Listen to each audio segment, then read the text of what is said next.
You're listening to Docs Outside the Box, episode 14. Welcome to Docs Outside the Box podcast. This is your official show, looking inside the minds of cutting-edge and innovative doctors. Think you'll find these stories in any medical textbook? Sorry. You're getting real life insight from men and women pushing the envelope beyond medicine. Ordinary doctors doing extraordinary things. Let's start now with your host, Dr. Nee Darko.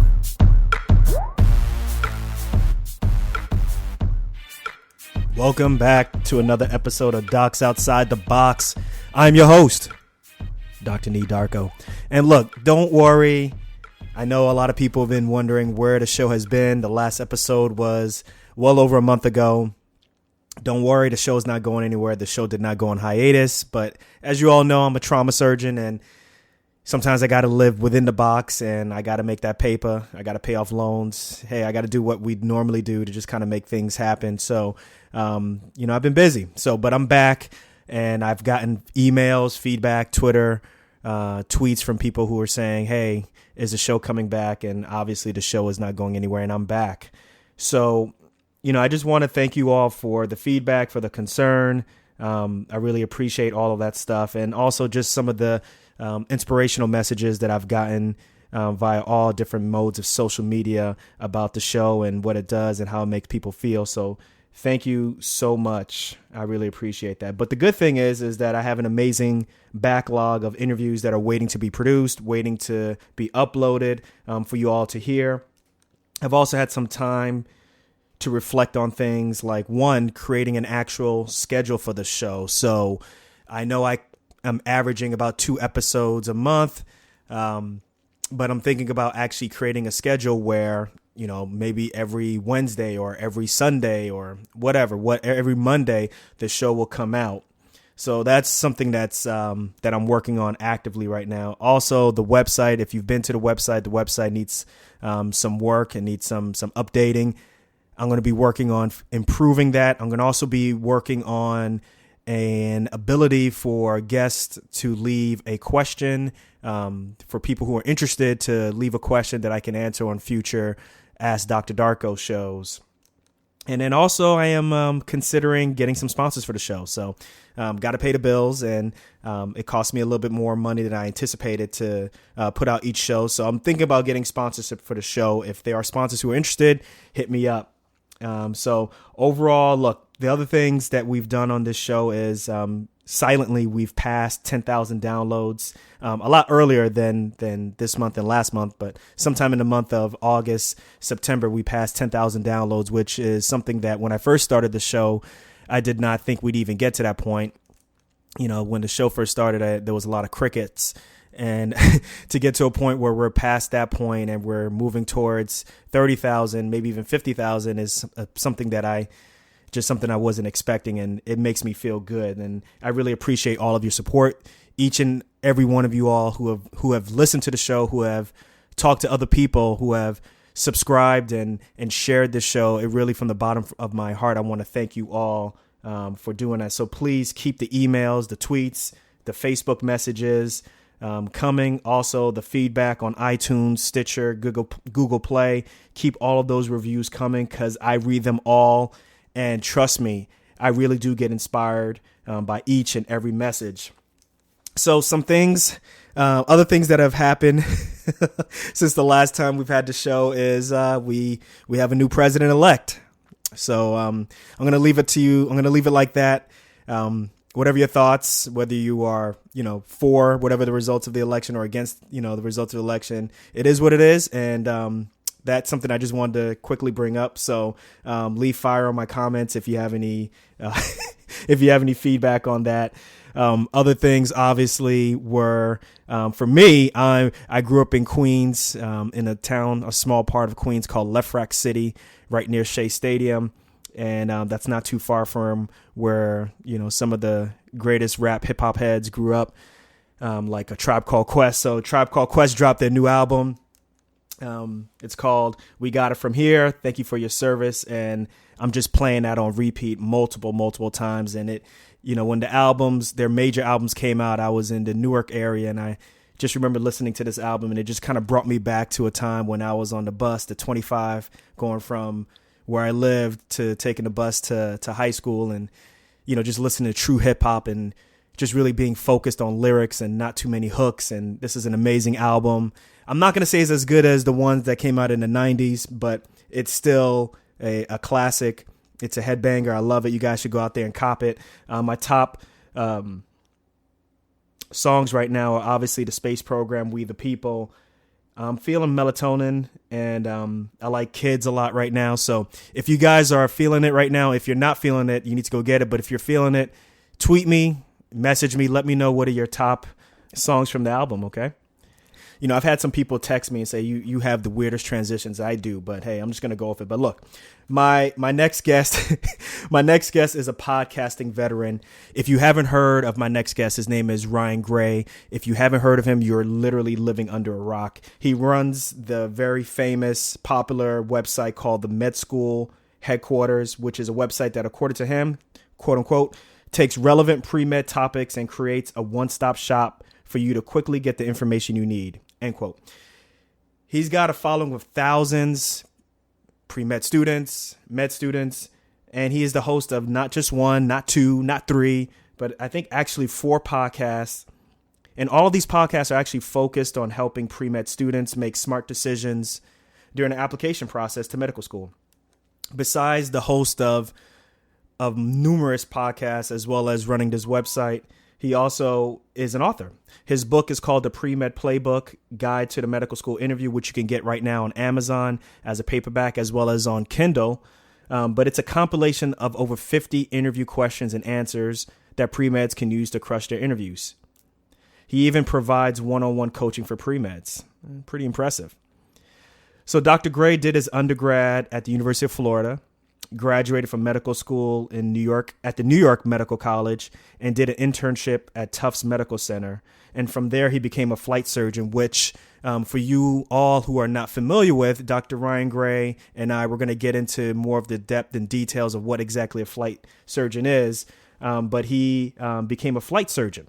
So overall, what I want you to get from this interview are multiple things. One, I want you to learn his thoughts on the positives and negatives of being an entrepreneur.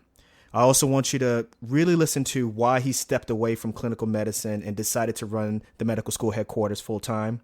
I also want you to get why he decided to write his book, The Premed Playbook. Also, it's going to be very interesting to get his thoughts on self-publishing versus the traditional publishing route. And with all of that I told you that he does, he's got to have so many things going on. We're going to learn Ryan's best productivity life hack. And obviously, as always, we're going to learn why he's not just a doc. So without further ado, I introduce to you Dr. Ryan Gray. Welcome back to another episode of Docs Outside the Box. I'm excited to introduce you to Ryan Gray, who is the creator, founder of Medical School Headquarters, as well as a whole host of podcasts, including the Premed Years, which is a 2-time Academy of Podcasters Award nominated podcast, as well as the MCAT podcast, as well as the Old Pre-Meds podcast. You got a lot of podcasts, Ryan. I got a lot of podcasts and more in the works. As well as new author, congratulations on the Premed Playbook, Guide to the Medical School Interview, which you can find on Amazon in a Kindle book format. So Ryan, welcome to the show. Thanks, Nee. I've been looking forward to having you on the show for a while, so thank you so much for your time. I'm excited to be here. So before we get into the nitty gritty of your very interesting career, what you're doing right now, can you just tell us a little bit about yourself? Like, tell us where you're from, what school you went to, and so forth. I grew up right outside of Los Angeles, California, at Redondo Beach, and lived there until I was about 12 or 13. And then a little thing known as the Rodney King riots happened. And what was that? Can you tell us what that was? Yeah. Oh, man. Yeah, way back then. So you grew up in an area where riots were occurring? I was close enough to it that everything around us closed down and people were sent home. And yeah, it was probably a 5-minute drive away from us where it was starting to get bad. But we would sit on our roofs. I clearly remember sitting on our roofs and watching fires in downtown LA. It was that close. Oh, that's got to be pretty scary, man. Yeah, it was pretty bad. And so our parents were like, "Okay, let's go. Time to leave." And I mean, I grew up as I'm a pale redhead, white kid. I grew up in a town where there's a lot of Hispanics, a lot of African Americans, a lot of Vietnamese. I grew up in a very culturally diverse area. But with that, obviously, Los Angeles still to this day has gang problems, and so I'm a kid going to medical school, going to middle school, aware of what clothes I'm wearing, what color clothes I'm wearing, what brands I'm wearing, because that's something we had to think about, which is it's not the best situation to be in. And so Don't be rocking cross colors with like multiple colors. Yeah. Which set are you? Blue and red. Are you representing? What are you talking about? Now orange and green. Come on now. Yeah. And BK Knights I couldn't wear. Everybody wanted a pair of BK Knights, but BK Knights stood for blood killers, and so you couldn't wear those. And yeah, it was pretty bad. So we moved all the way across the country to Florida, good old Tampa, Florida. Okay. And I lived there, went to high school, went to college at University of Florida for my undergrad years, knowing that I was pre-med. I wanted to be a surgeon. I wanted to cut people.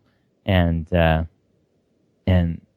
4 years of undergrad, and didn't get into medical school my first time around. Had to reapply, like a similar story of somebody I know. And we all go through it. Isn't it amazing how we all think we're the only person or the only people going through this situation? Yeah.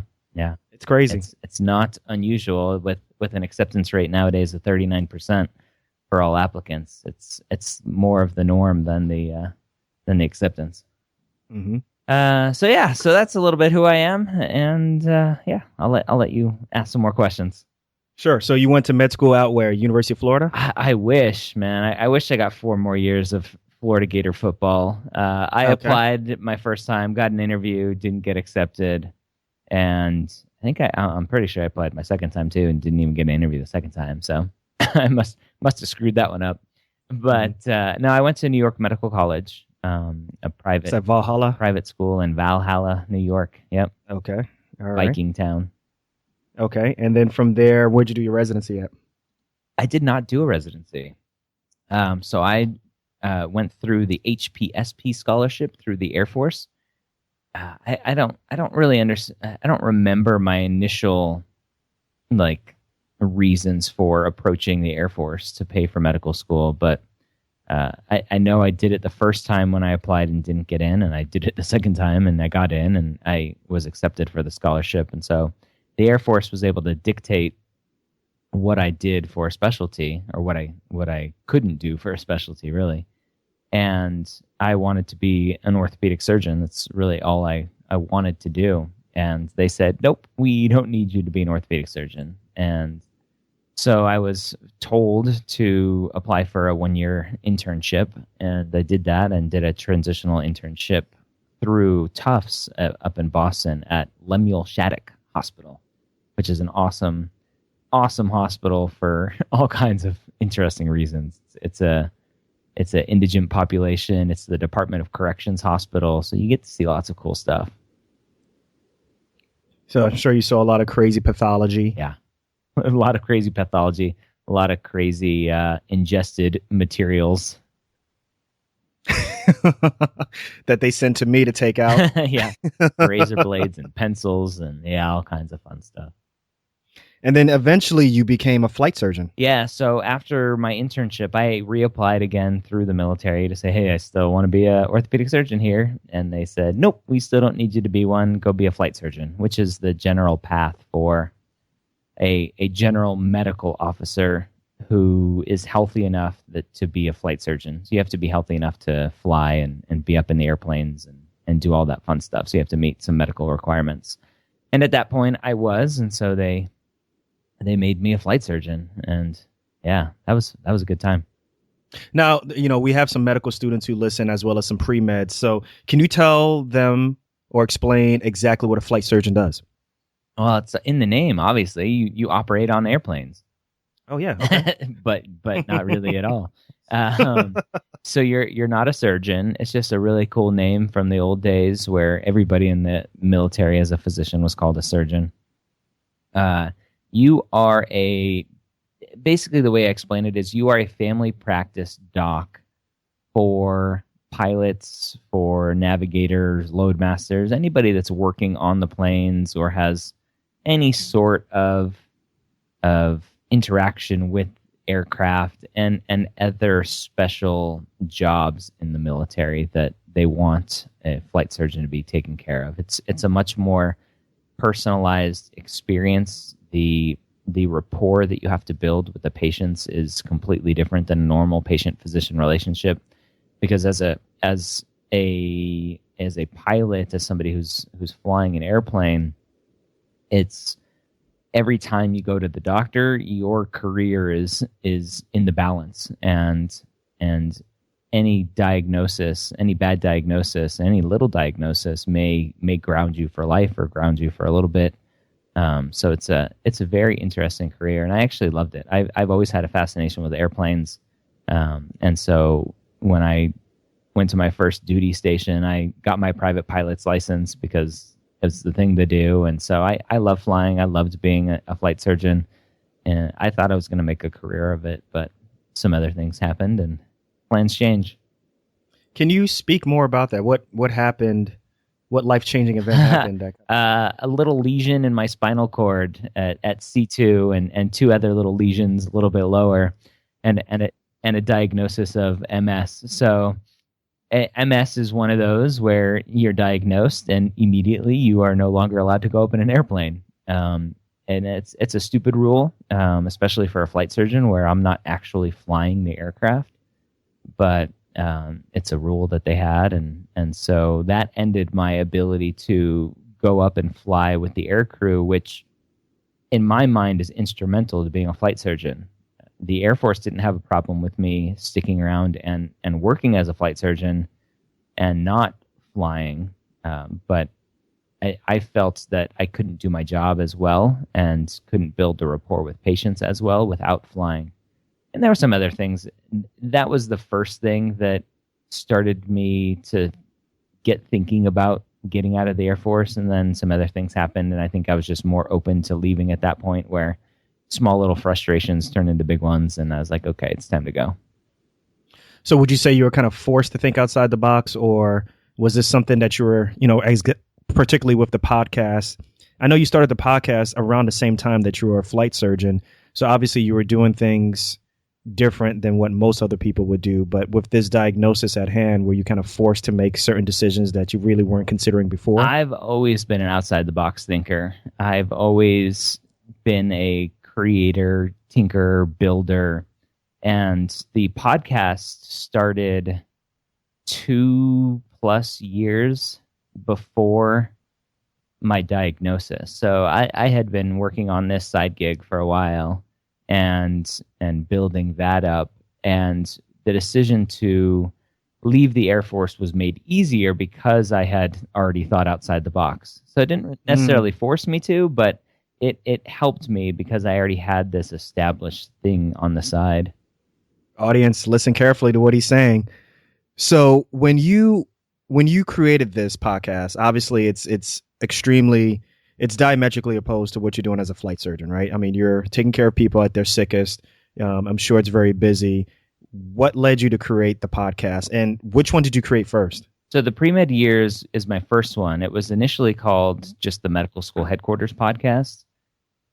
It started because I wanted to make lots of money. I think that's the initial thing. I don't know why. I had this thought that I could make this website that was something that was anti-student doctor network. And I'm sure most people know what that is. Oh, yeah. Very competitive, very cutthroat, very negative form. And so I said... Student doctor network mafia. You mean? Yeah. And I was like, you know what? If I could make this website that had real facts and real information on it, and not just pre-meds helping other pre-meds from information that they learned from pre-meds, I thought I would do the world a service and put ads on there and make some money on the side and grow this huge empire of a website. And it started because I had several young airmen come up to me and say, "Hey, Dr. Gray, I think I'm interested in being a physician. These are 18, 19-year-old kids that didn't go to college, straight out of high school, went into the military. And I would sit down and talk to them for like an hour, hour and a half. And I realized I really liked talking about it. And I had a pretty crappy pre-med advisor that told me not to apply to medical school because I was a white male. And so I didn't really? Yeah, I didn't utilize her for much more after that. But so that's where the initial inspiration for the website came from.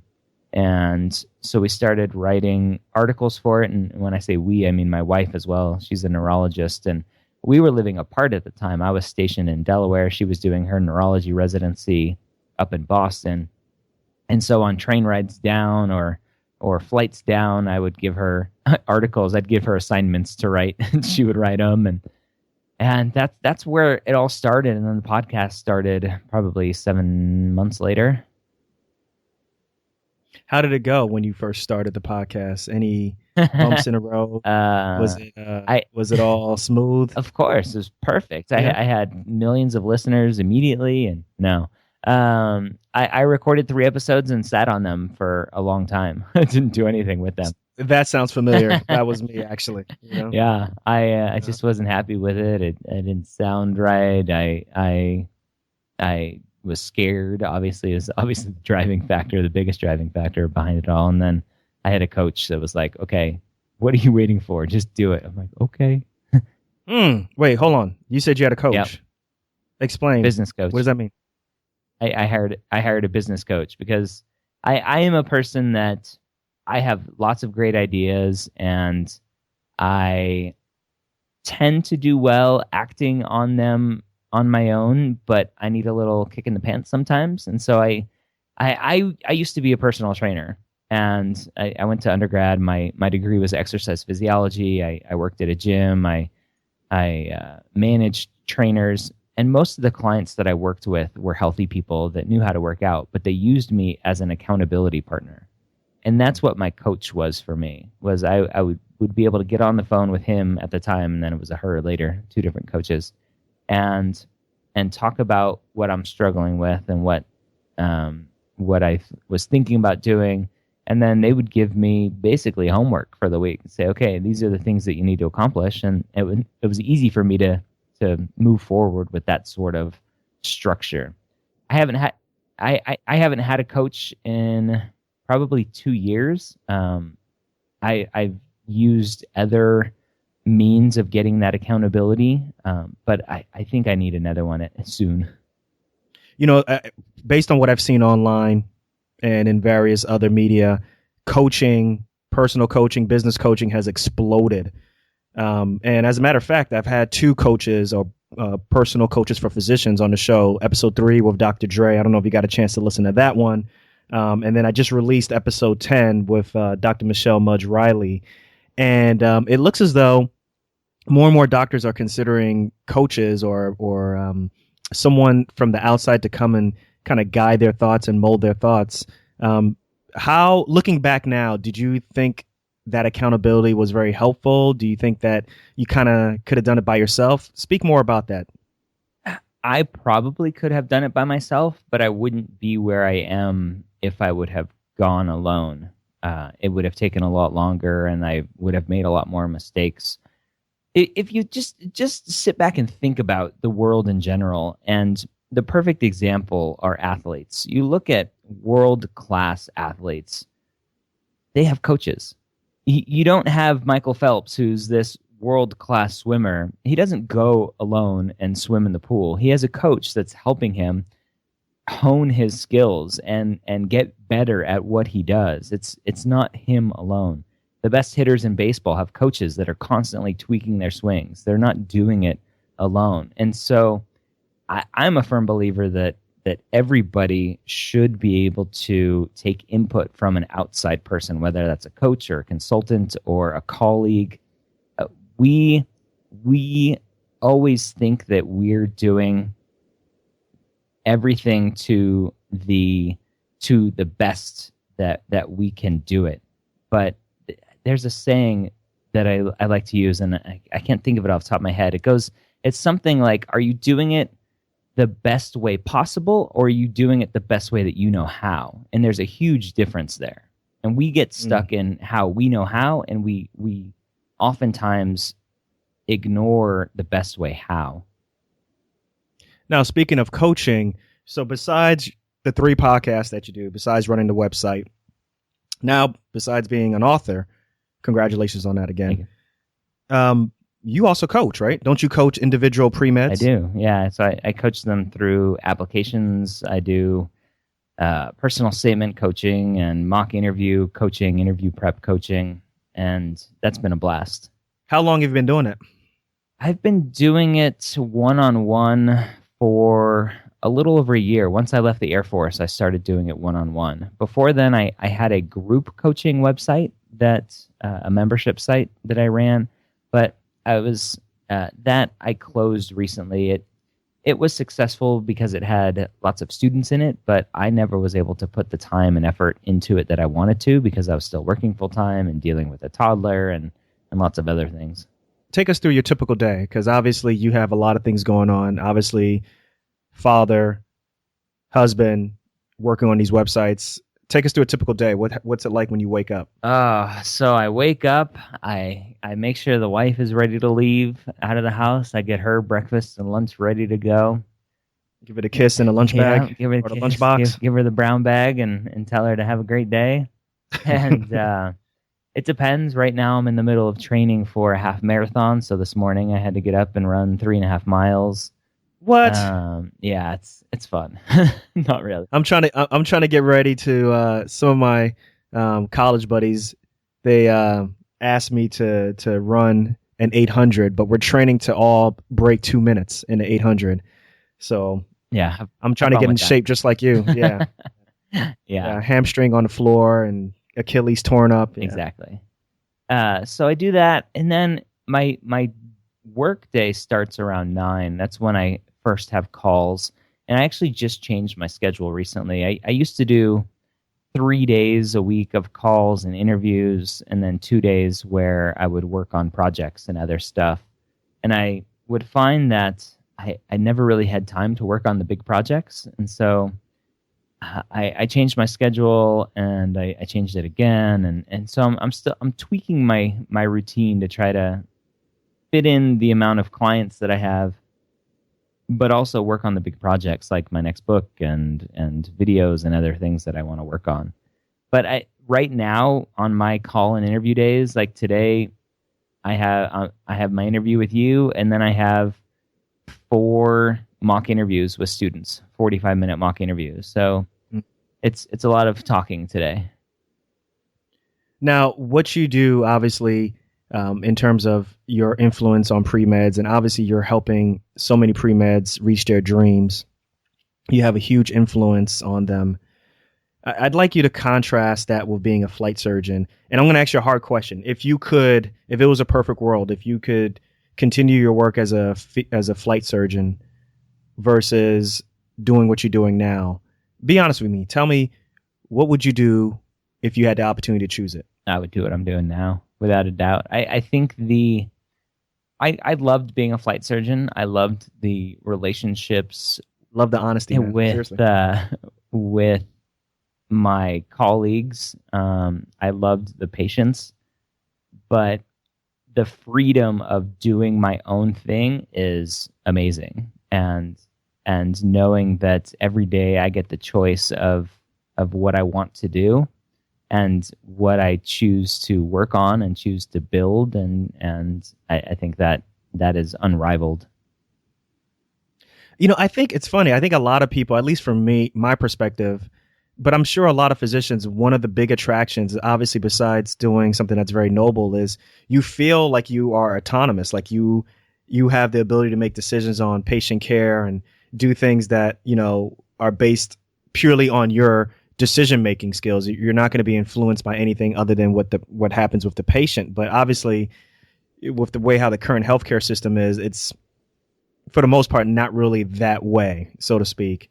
And it's amazing that more doctors don't consider doing things on their own, whether it be private practice, even though it's pretty caustic to be in private practice, but just do other things like thinking outside the box, like what you're doing. Because it seems like you you are really embracing kind of just being your own boss, being your own man, running your own business from the ground up, hanging a shingle, although not in a medical sense, but hanging a shingle in the sense of helping students, reach their dreams.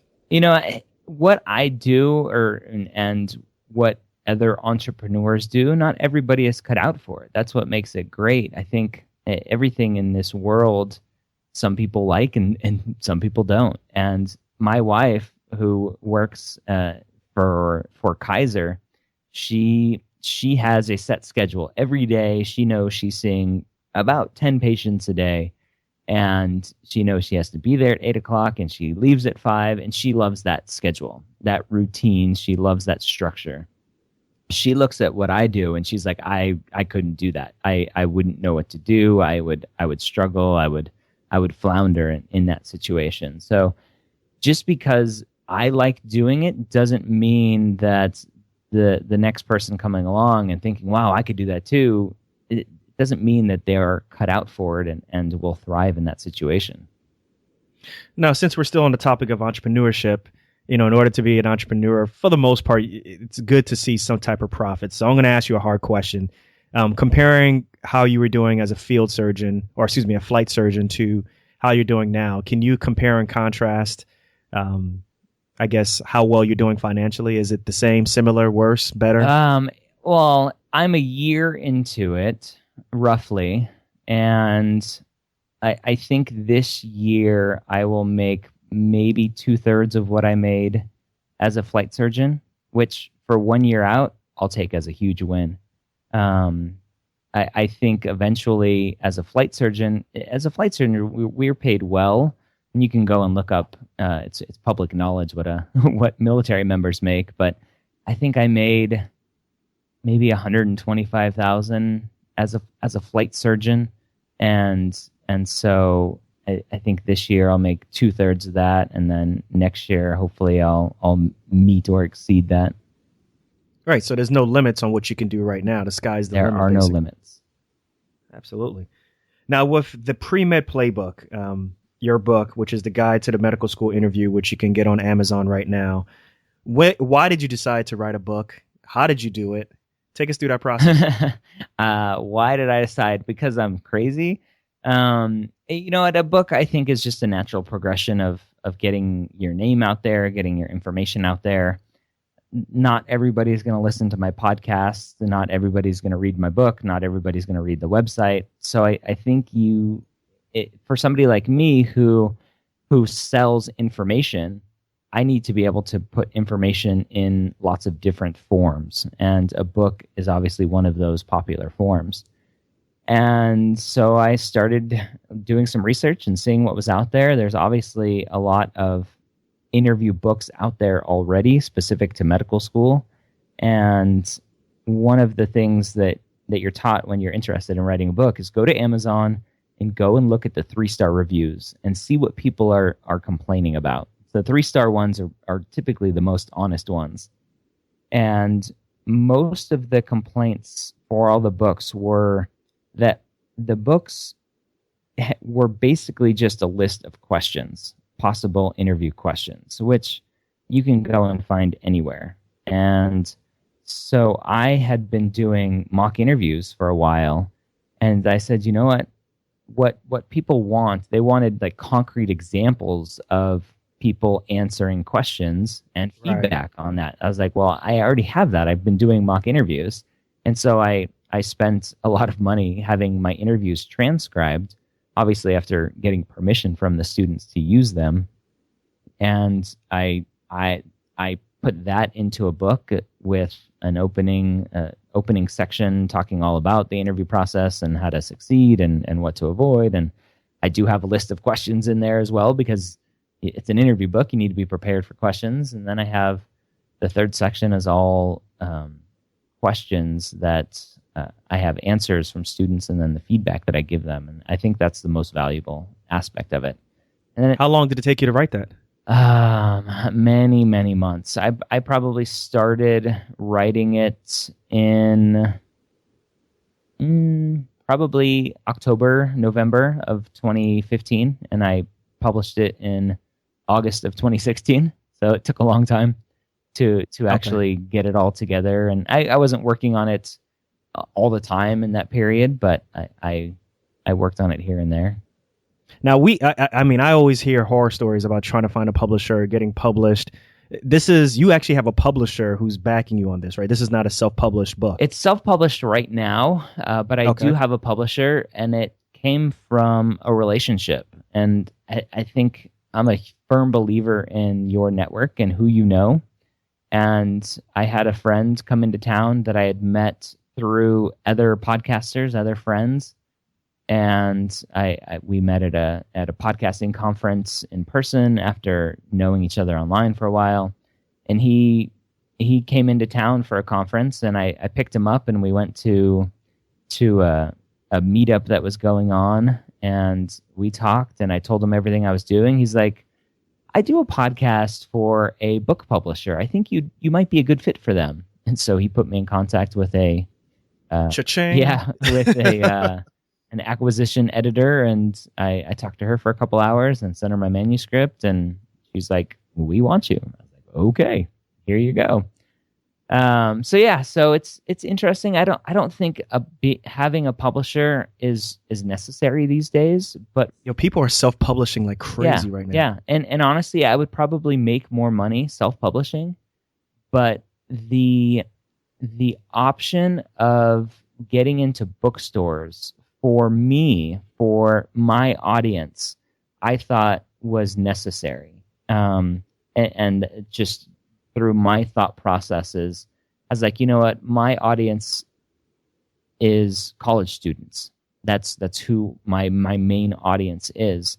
And they go to bookstores to buy their textbooks and other books. So why not put one more book there for them to look at if they're browsing around their college bookstore and go, hey, I think I might be interested in medical school, or hey, I'm interested in medical school, my interview's coming up. So this book is the first in a series. The Premed Playbook is the series name, and so I'll have this one's guide to the medical school interview, I'll have guide to the personal statement, I'll have the Premed Playbook guide for the pre-med mom. I kind of see it as a chicken soup for the soul kind of series. Now, you got a lot of opportunities available to you. You know, obviously you're in the limelight. You're a great podcaster, you're an author.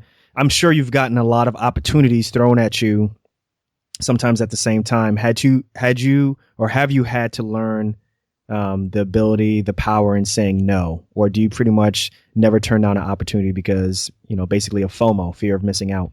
FOMO's huge. I'm suffering from FOMO right now.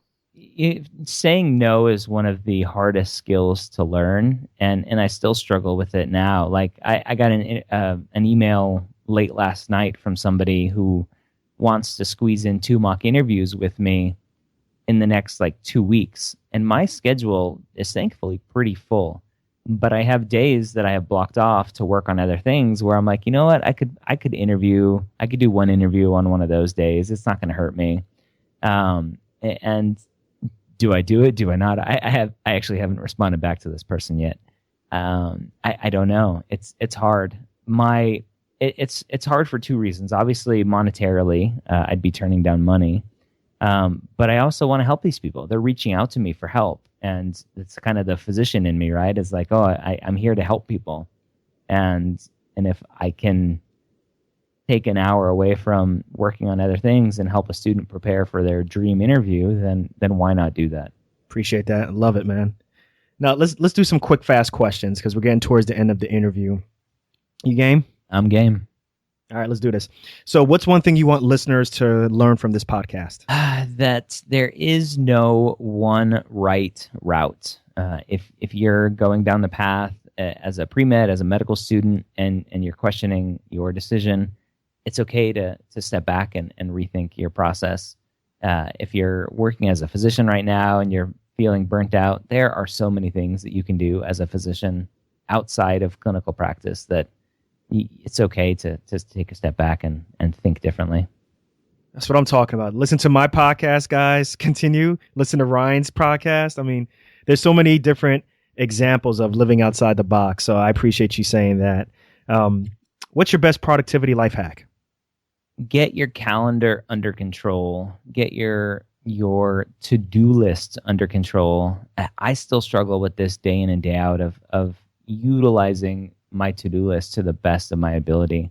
And are you like a electronic to-do list guy, or are you like pen and paper? I've tried them all, and I fail at all of them. It's just a matter of actually sticking with one and working it. I've actually hired a productivity coach before.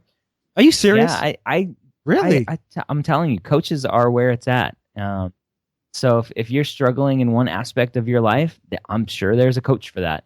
And so it's really just a matter of getting your priorities under control. And that word priorities, it's interesting. If you look at the origin of priorities, that didn't come into our vernacular until a couple decades ago. It has always been and should be a singular term. What is your priority? But anyway, so I think that's it. Get your to-do list under control.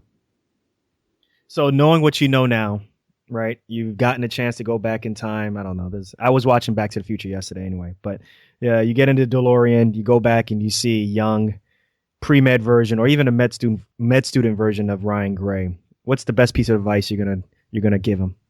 Oh, med student Ryan Gray. So I think this will be different because it's not really an entrepreneurial thing. In medical school, here's my entrepreneurial kind of tendencies. In medical school, I think I spent more time computer programming than studying for tests.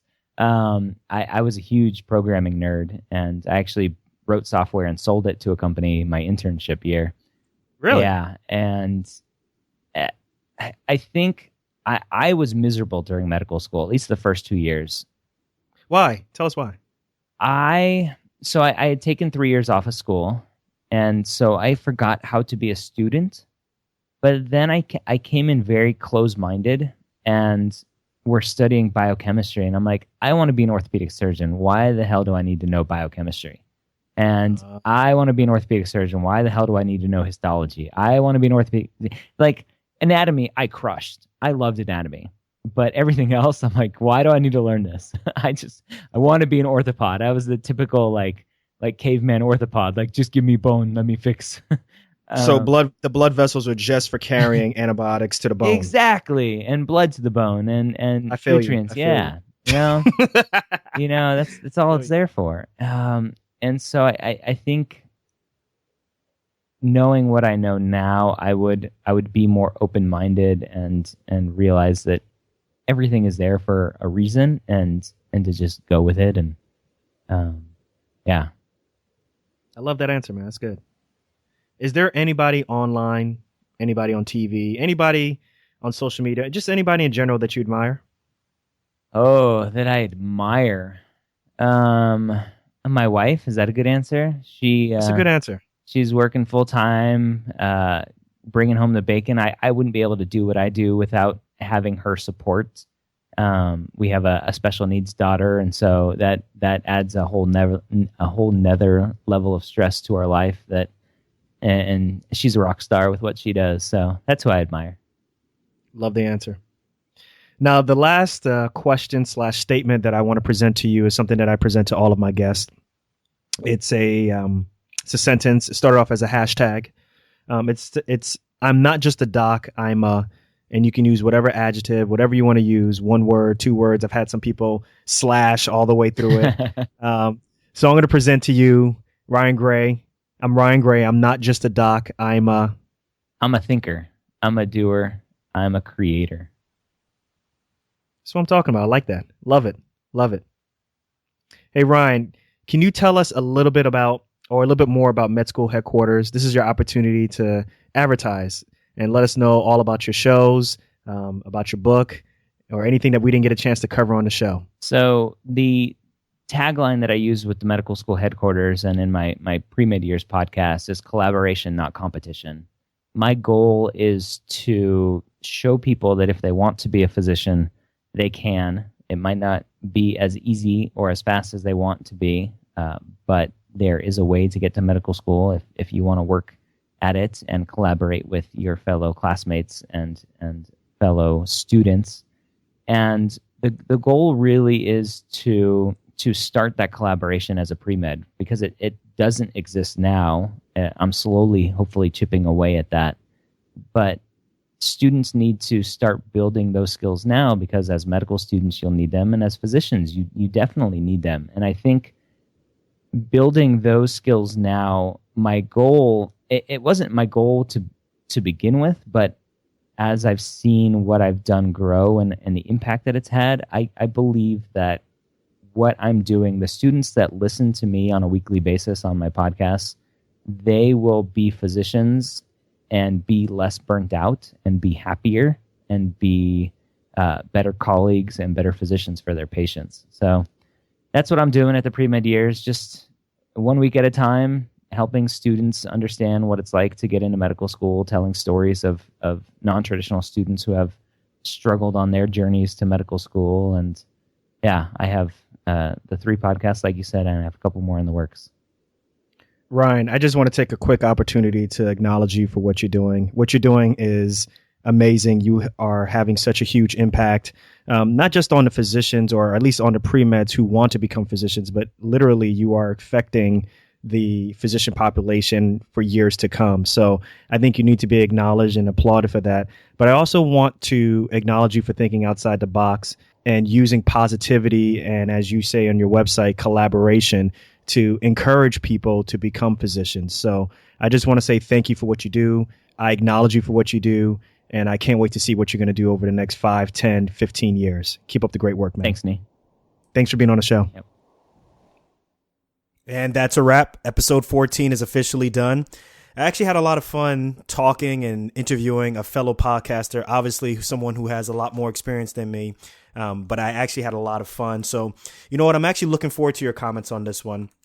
I always ask this, but if you are truly finding value in this show, please take 30 seconds, maybe even a little bit longer, take about 45 seconds to go to either iTunes, Google Play, or Stitcher Radio. The links are below in the show notes on my website. But please go to any of those 3 podcast warehouses and leave a rating and a comment about this show. It really, truly helps the show to grow. And as always, you know what time it is. Remember to live outside the box.